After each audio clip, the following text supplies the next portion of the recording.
देखिए यहाँ पर मैंने आपको एक क्वेश्चन लिखा है, बोर्ड पर मेंशन किया है, कुछ फिगर्स लिखी हैं, आइटम्स लिखी हैं। अब आपको मैं बताती हूँ how to prepare cost sheet. तो सबसे पहले कॉस्ट शीट प्रिपेयर करने के लिए क्वेश्चन में आपको एक बार रीड कर देती हूँ कि prepare a cost sheet of manufacturer of refrigerator from the following details for the year ended 31st March 2017. You need to find out prime cost, cost of material consumed, factory cost, total cost of production, percentage of factory overheads to wages and the percentage of office overhead cost. So let us start. जो items थी आपकी book में question दे रखा है, मैंने वहीं से read out किया है आपका क्वेश्चन, जो आपका इलस्ट्रेशन है, ठीक है, आपकी बुक्स में देख सकते हो। Statement of cost for the year and, ठीक है। अब हमको प्रिपेयर करनी है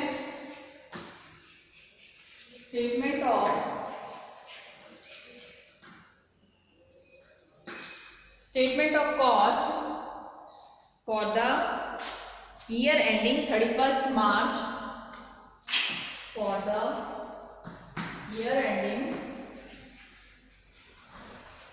जो भी इसका XYZ जो भी ईयर दे रखा है वो आप मेंशन कर लोगे।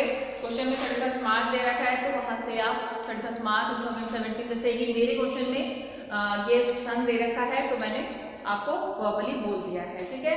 वहां से 31st मार्च 2017 वहां से वो दिखेगा नहीं, इसलिए मुझे नीचे लिखना पड़ रहा है, ठीक है। ये आपका फॉर्मेट पर्टिकुलर जब आप एग्जाम में बनाते हो तब भी आप इसी फॉर्मेट में बनाया करो, तभी आपको पूरे मार्क्स मिलेंगे, अदरवाइज डोंट एक्सपेक्ट 20 मार्क्स, ठीक है ना। एक्सपेक्ट मत करना कि आपको 20 मार्क्स मिल जाएंगे, जो प्रॉपर फॉर्मेटिंग है उसे नहीं करोगे तो आप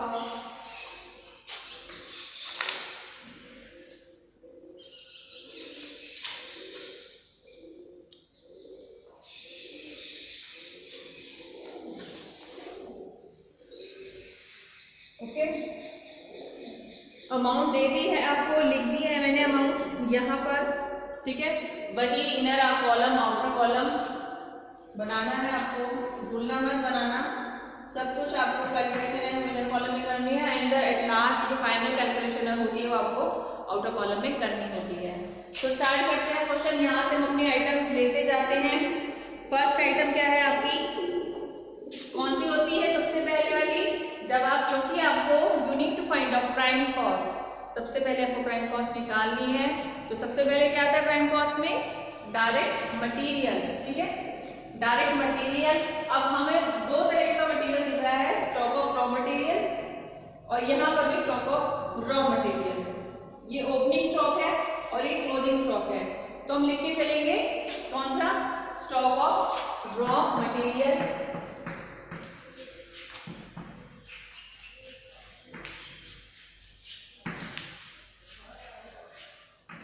ठीक है। स्टॉक ऑफ रॉ मटेरियल की कितनी अमाउंट दे रखी है,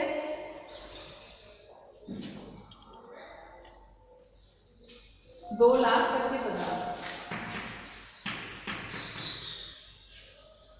ओपनिंग स्टॉक आप लिख देना, ठीक है। यहाँ पर क्वेश्चन में एक डेट दे रखी थी वो मैंने मेंशन नहीं करी है, ठीक है, क्योंकि मैं आपको ओपनिंग स्टॉक और क्लोजिंग स्टॉक के तरह ही समझाना चाह रही थी। Opening stock of raw material और उसके अंदर फिर क्या करेंगे, हम ऐड करेंगे परचेज ऑफ रॉ मटेरियल। जो हमारा ओपनिंग स्टॉक था रॉ मटेरियल का, दैट मीन्स क्या रहा होगा, वो क्लोजिंग स्टॉक रहा होगा किसी साल का, यानी कि पिछले साल का हमारा क्लोजिंग स्टॉक रहा है, तभी हमारा opening stock of raw material बना है। इसमें हम ऐड कर देंगे परचेज ऑफ रॉ मटेरियल कि इस साल हमने कितना रॉ मटेरियल परचेज किया है। हम अगली परचेज को भी दिखाएंगे। परचेज दे रखी है आपकी, परचेज है 4,77,000, 4,77,000।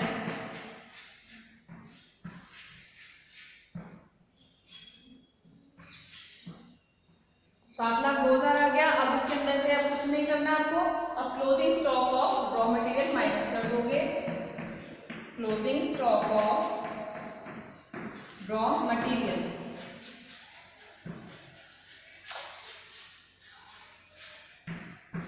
क्लोजिंग स्टॉक दे रखा है आपका स्टॉक ऑफ रॉ मटेरियल 2,04,000 का, क्वेश्चन में गिवन है।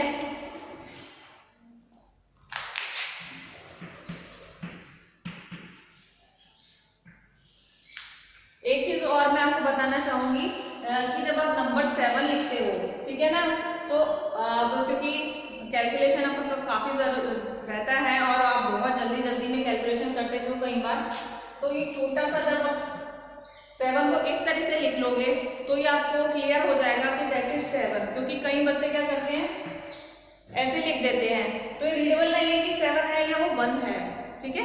तो आप इस चीज का थोड़ा सा ध्यान रखना कि 7 को 7 की तरह ही लिखना, ठीक है, इस तरीके से। तो 7,02,000 में से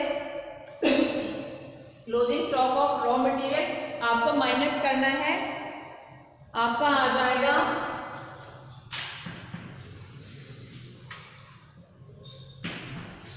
4,98,000।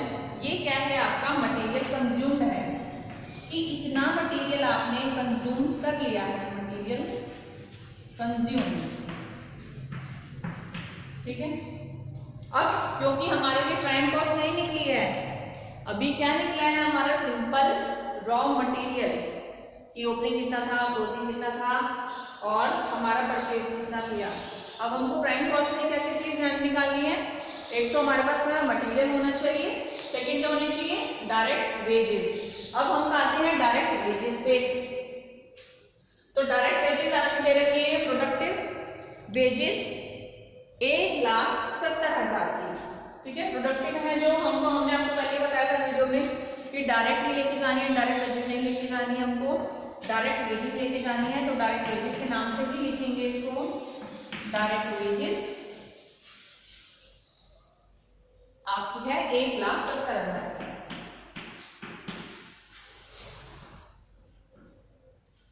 अब वेजेस होगी।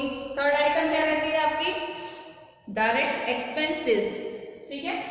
डायरेक्ट एक्सपेंसेस होते हैं थर्ड आइटम। तो डायरेक्ट एक्सपेंसेस आप लिख दोगे, royalty is the direct expenses 8,000 है आपका। आप इसका टोटल कर लोगे, टोटल करने पे आ जाएगी आपकी प्राइम कॉस्ट, टोटल आ जाएगा आपका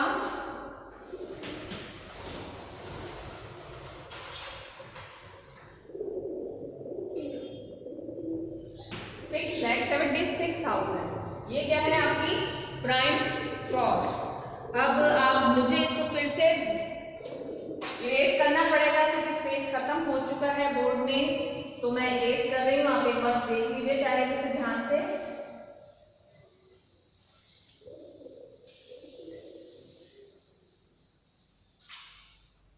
ठीक है, यहाँ पर लिखते हैं हम अपनी प्राइम कॉस्ट कितनी आई है, 6,76,000। अब हमारी क्योंकि प्राइम कॉस्ट आ गई है तो हमारी नेक्स्ट कॉस्ट कौन सी निकलती है, फैक्ट्री कॉस्ट, ठीक है। ये हमारी क्या है, प्राइम कॉस्ट।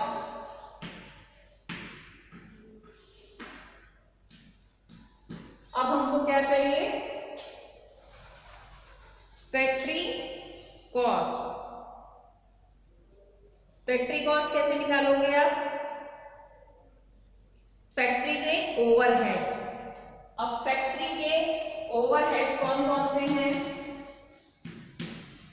फैक्ट्री ओवरहेड, पहले हम फैक्ट्री से संबंधित सारे खर्चे देखेंगे।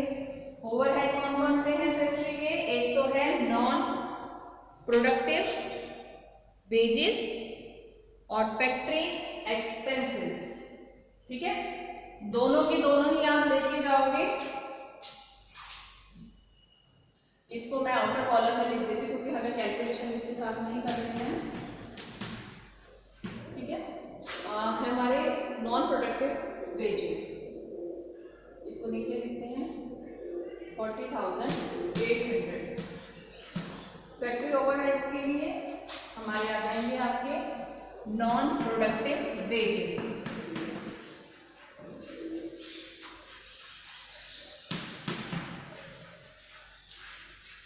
40,800 है। फिर हमारे फैक्ट्री के एक्सपेंसेस भी दे रखे हैं 45,200। अब क्योंकि नाम भी लिख दिया है फैक्ट्री एक्सपेंसेस, तो बहुत ज़्यादा डीप कैलकुलेशन की जरूरत नहीं है और ढूंढने की भी जरूरत नहीं पड़ेगी, क्योंकि उसके नाम बता दिया फैक्ट्री की एक्सपेंसेस है। टोटल करके ही दिए हैं आपको 45,200। ठीक है, और कोई आइटम इसमें वर्क इन प्रोग्रेस है, ऑफिस ओवरहेड है, टोटल कितना हो गया इसका 86,000। अब एक चीज मैंने जो आपको बताई थी कि जब हम वर्क इन प्रोग्रेस की कैलकुलेशन करेंगे तो वो किस पे करते हैं, फैक्ट्री ओवरहेड्स पर। ठीक है, फैक्ट्री ओवरहेड्स पर, इसीलिए हमने इसको प्राइम कॉस्ट पर नहीं किया था। अब यहाँ पर देखिए वर्क इन प्रोग्रेस का भी ओपनिंग स्टॉक दे रखा है और नीचे वर्क इन प्रोग्रेस का क्लोजिंग स्टॉक। ठीक है, तो उसको वैसे ही हम क्या करेंगे, ओपनिंग स्टॉक ऐड कर देंगे और अपना जो क्लोजिंग स्टॉक है वो माइनस कर देंगे। Opening stock of work in progress, ठीक है, इसमें ओपनिंग स्टॉक है हमारा 64,000।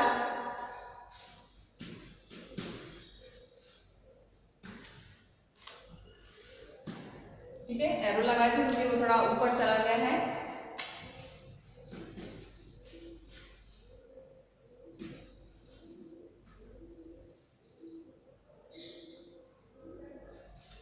एक 1,50,000 आपका आ गया है। इसमें से अब लेस कर दोगे अपना क्लोजिंग स्टॉक।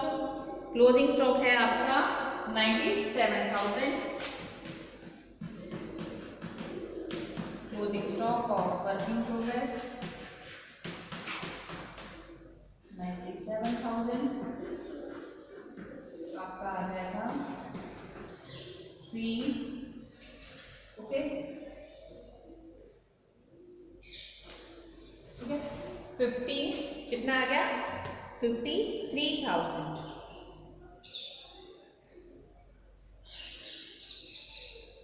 अब देख लीजिए, मुझे फिर से रेस करना है सब बोर्ड पर से।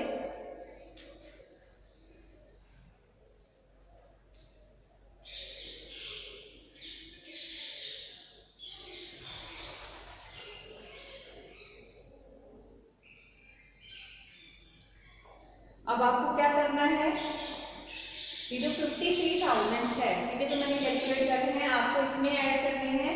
मैं यहीं पर क्या ऐड करके दिखा देती हूँ आपको। दिख रहा है आपको 53,000, तो ये आ गया आपका 7,29,000 जो आपकी क्या है फैक्ट्री कॉस्ट। अब इसको इरेज कर देते हैं। हमारी प्राइम कॉस्ट देख ली आपने एक बार। अब हमने क्या निकाली, अपनी वर्क इन प्रोग्रेस लगाकर हमने फैक्ट्री कॉस्ट निकाली है, जो कि हमारी क्या है 7,29,000।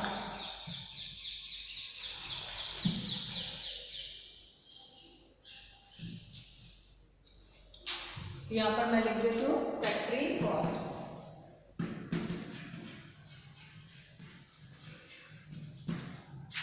आपकी कितनी आ गई फैक्ट्री कॉस्ट 7,29,000। अब हमारे जो बाकी के अदर एक्सपेंसेस रह गए हैं, फैक्ट्री कॉस्ट के बाद क्या होता है आपका कॉस्ट ऑफ आपका ऑफिस ओवरहेड्स।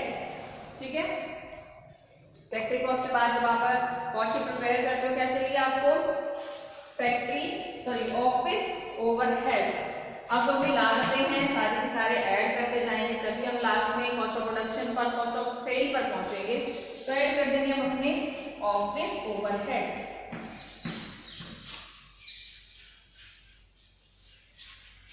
ऑफिस ओवरहेड्स कितने हैं हमारे 45,660 रुपए।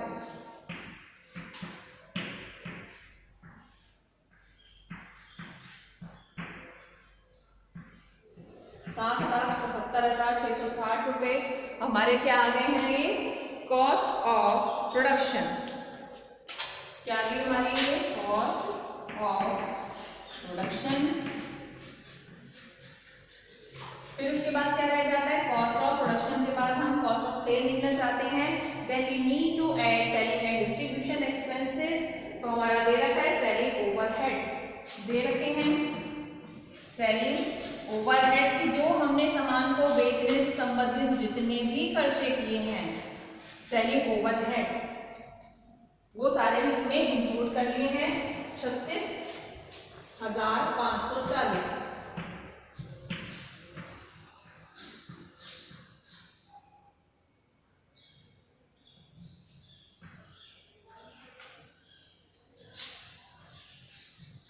तो आपके 8,11,200 रुपये आपके क्या आ गए हैं टोटल कॉस्ट। ठीक है, यहाँ तक कोई दिक्कत आई हो किसी को?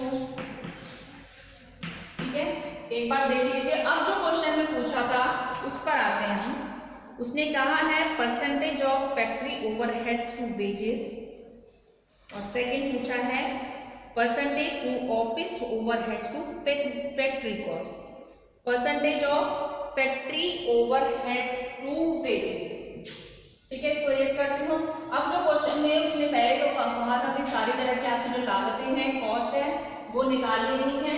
टोटल कॉस्ट आ गई आपकी 8,11,200। बुक्स में आपके क्वेश्चन अवेलेबल है। अब जो मैं डाटा लूंगी क्योंकि मुझको बार बार इरेज करना पड़ा है तो मुझे वो बुक में से ही लेना पड़ेगा डाटा। हमको क्या निकालना है percentage of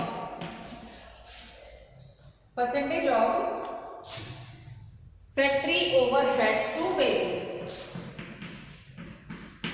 factory overhead to wages.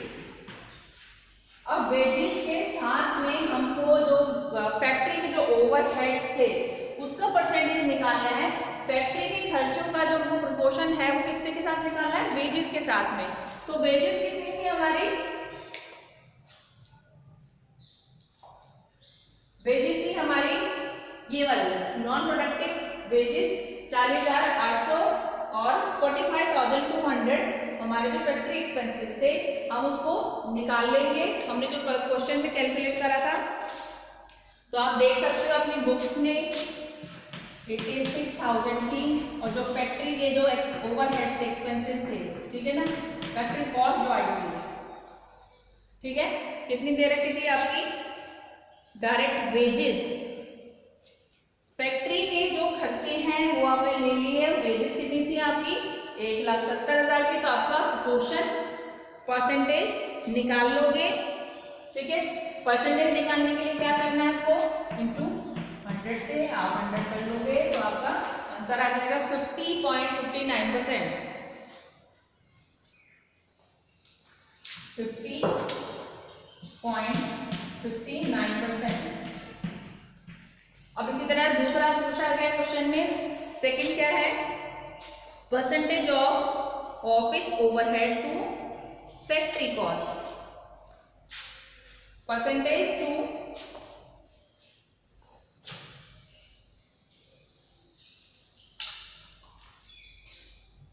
Percentage of office overhead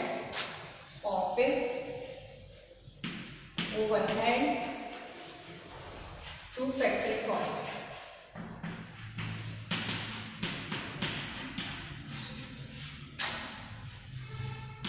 ठीक है, अब हमको ऑफिस के ओवरहेड्स लेने हैं। ऑफिस के कितने ओवरहेड्स हैं आपके 45,660। ऑफिस के कितने हैं 45,660 और आपके जो फैक्ट्री कॉस्ट है वो कितनी है कि 7,29,000। 7,29,000 आपकी फैक्ट्री कॉस्ट आई थी। वही सेम परसेंटेज निकालना है तो आपका आंसर आ जाएगा 6.26%।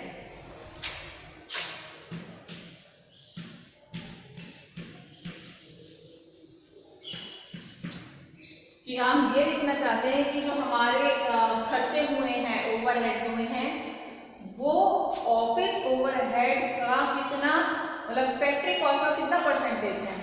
फैक्ट्री कॉस्ट ज्यादा हुई है जबकि हमारे ऑफिस के खर्चे कम हुए हैं। ठीक है, ऑफिस ओवरहेड हमारे कम है तो यानी कि दैट मीन्स वो 6.26% ही है हमारी फैक्ट्री कॉस्ट का, हमारी फैक्ट्री कॉस्ट ज़्यादा है।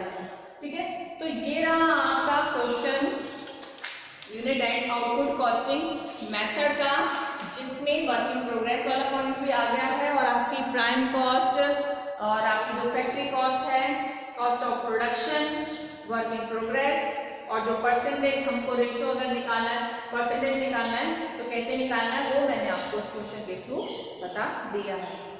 Thank you so much for watching my video.